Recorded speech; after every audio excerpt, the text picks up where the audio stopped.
The results are in, guys. Golgari no longer the best deck in Standard. No, not even close. It's actually this deck. It's Sultai. It's Sultai. We got Hydroid Krasis, and we got Breeding Pool, so completely different list. RNA really mattered. No, in all seriousness, it's the same old Golgari. We're running the same Explore package as we always have. We have Wildgrowth Walker to ensure that we don't die to every red deck out there.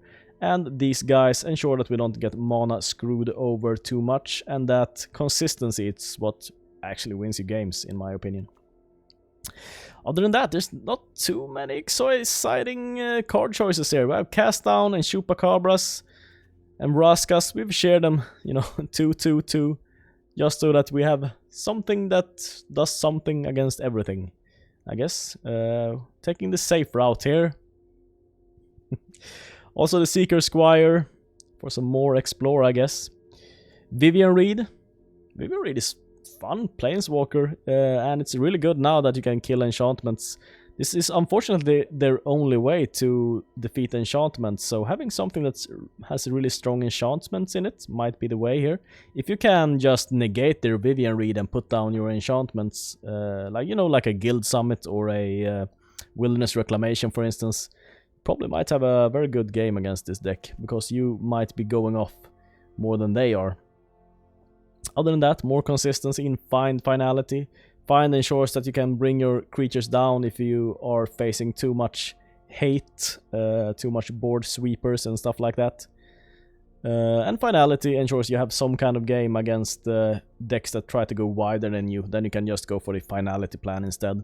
And Carnage Tyrant versus control decks. You have something for every deck here. There's something that's hard to deal with.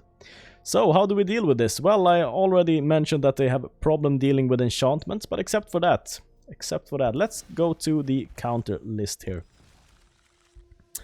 Well, there's not that many cards or decks that you can say that, okay, this always beats Sultai. If they are up against this card, they can just concede. No, there's no card like that, but there are cards which are very, very good against them.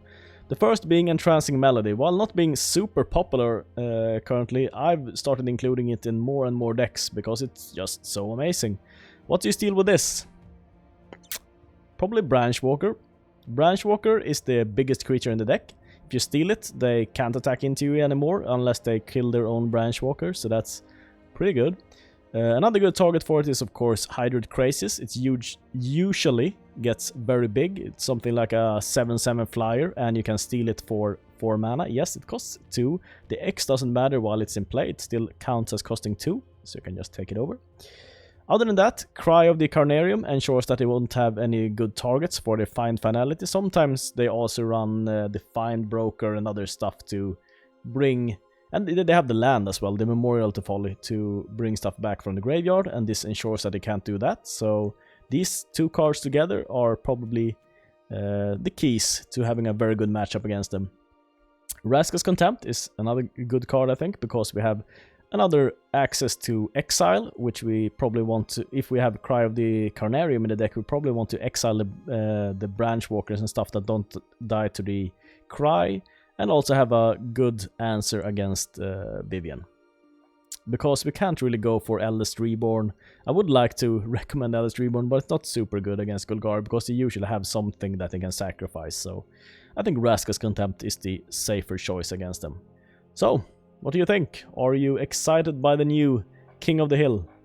Let me know. Thank you so much for watching.